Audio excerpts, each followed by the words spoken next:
Hey, what is up, everyone? It's Rich. All right, welcome to the first three. I thought I would pick something a little different today. Something very, very good.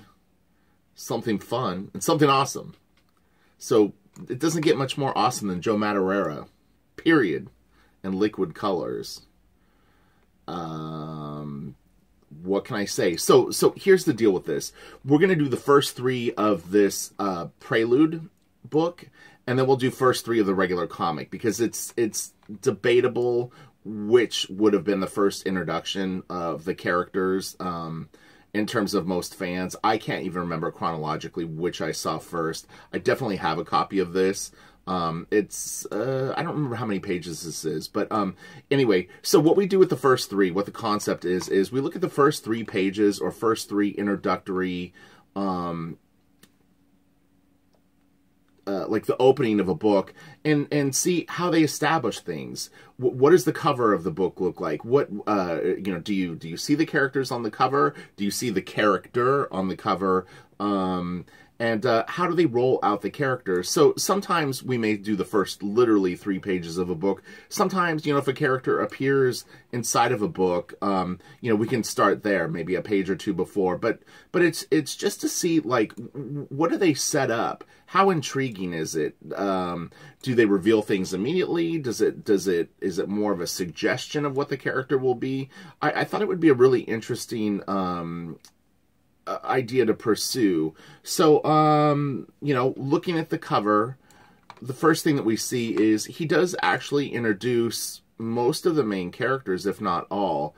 We don't see the threat immediately, but, I mean, you've got this little girl with these huge gloves, which is interesting. You've got someone who looks like a wizard. You've got the warrior with a huge sword. And then this robot, like steam robot guy. So the name of the title, da-da-da-da-da. He kind of gives it to you all on the front cover of the book. So, again, it's not always handled this way, Now let's get into it.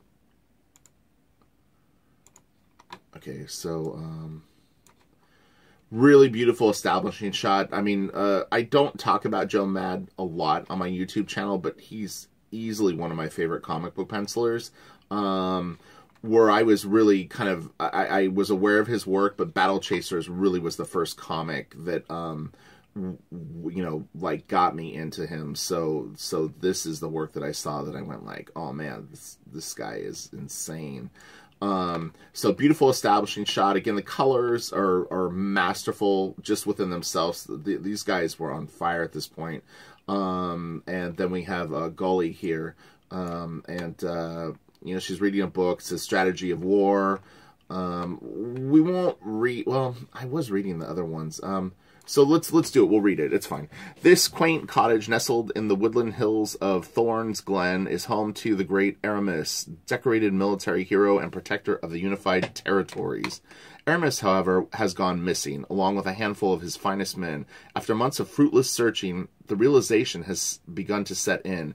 Aramis, the human world's most championed hero, is gone. The notion, however, is not shared by everyone, least of all Gully, Aramis's young daughter and only child. She takes comfort in her father's private study amidst his belongings. His cloak provides a warm embrace. It's nice, nice touches of a connection between her and her father. His words provide a voice and perhaps even an answer. A fool is one who believes retreat to be the course of rogues and cowards. There will come a time when the enemy's power is so great that retreat will be your only option. You must do this to draw the enemy away from that which you have sworn to protect. Is that what you've had to do, Father? This is good storytelling. I like the dialogue. I like what they're setting up here. Just these first 3 panels, I'm getting a lot of mood and a lot of story, honestly. He's established that her father's missing. There's a war. He's, left this sort of diary, of knowledge for his child. That's really, really good. In two panels, they got all that going on. And is that why you've been away for so long? Was there something something big and horrible that threatened Nanny and me while downstairs? Strange, this weather is very unusual for this time of year. Perhaps they'll not show. So obviously someone's coming. Silence, woman. They could be watching. It won't be long now. All right, so we've got a guy. I mean, it's not completely clear, but he's looks like he's hiding maybe in like a closet or something. Maybe over here in this area. So really great first page, honestly. Knock, knock. They show up. This is creepy, you know. Well, Father? Sir, I beg of you. And then he's whispering. The dialogue could have actually maybe had a slightly different font to show a more quieter tone, but it's not a big deal. Do as you were told if you wish for the safety of the child. This is a great shot. I always love this. Very cinematic or anime or kind of feel. Great. More lightning. Yes. These guys look tough. Really, really menacing. The shadows create like a really good sense of mood. And then here's page 3. Evening, ma'am. Might we come in? Whew. I was beginning to worry that we'd be caught in the storm. This one's going to be real nasty, I can tell. I'm sorry, but who? Oh, forgive me. Wherever have my manners gone to? I'm Victor. I'm simply honored to make your acquaintance. Oh, my men and I have been commissioned by the joint leaders of the civil territories to find your missing employer, the great Aramis. Father, she comes running. And then, I'm assuming maybe the guy that was hiding grabs her.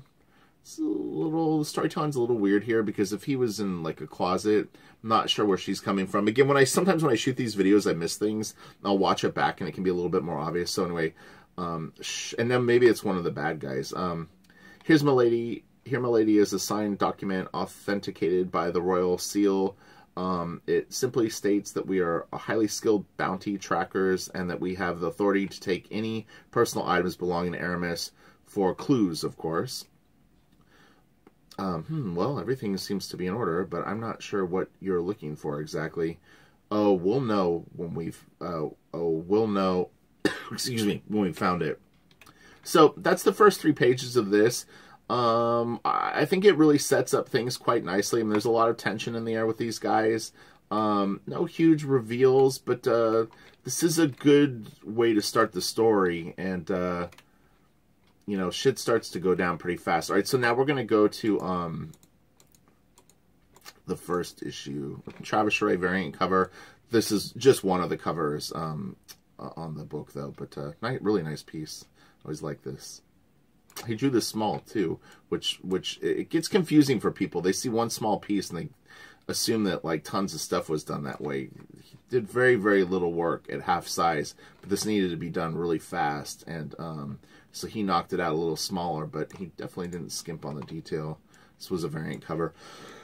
Tom McWeeny inks on this book. The first preview was Vince Russell, who did a very nice job, actually, but Tom really kind of brought it on this book. And I actually assisted on this issue for Tom.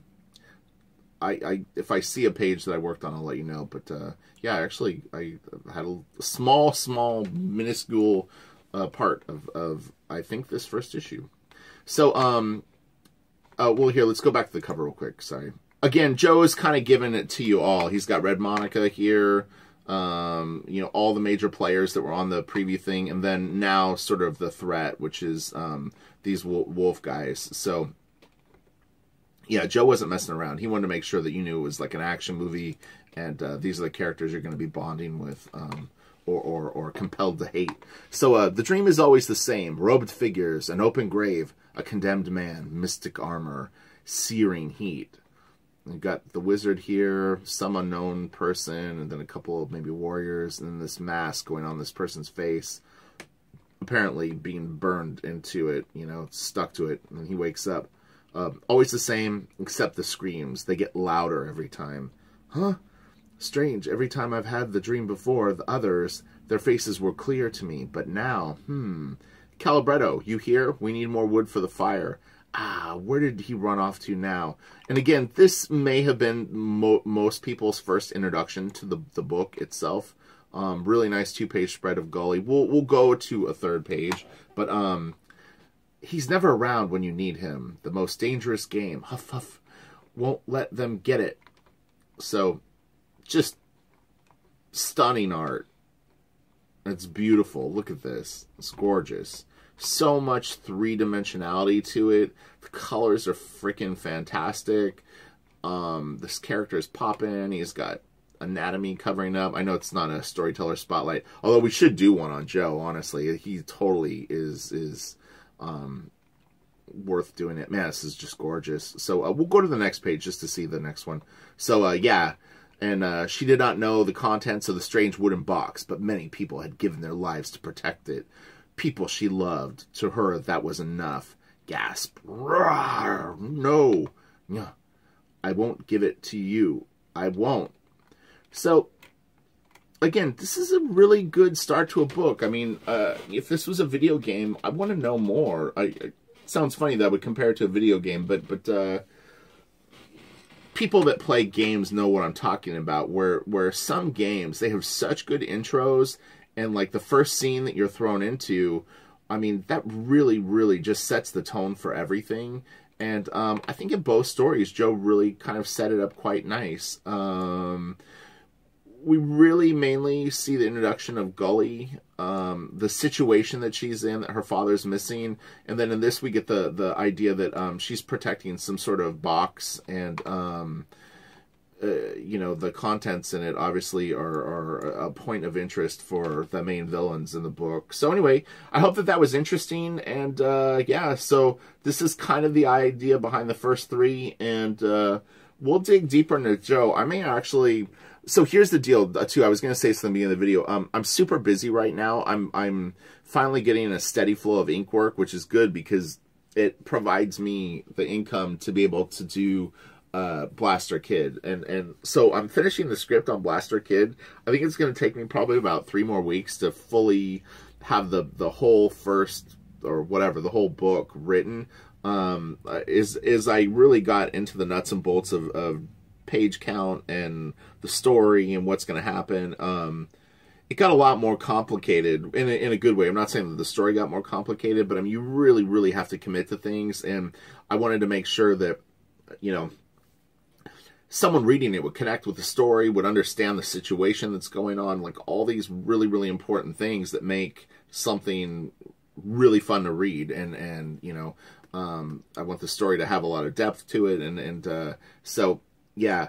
But I may not be back later this week to do a Saturday video or Sunday, but I will be back as soon as possible. But yeah, it just depends. I need to catch up with the inks and keep working on the story. So right now, unfortunately, YouTube has kind of got to be the 4th thing that I do. Patreon being the 3rd. And yeah, you know, come on over to Patreon. I'm telling you, there's over 70 unlisted videos, inking tutorials, penciling stuff, tons of art that I don't show anywhere else. I'm able to show previews there, basically, of things that I'm working on, you know, without having it be full public. So, well worth it, and it only costs you $1, and you have other options that are higher. And, yeah, do it. All right, I love you all. I'll talk to you in a bit. I hope that this was interesting, and we will talk later. Bye.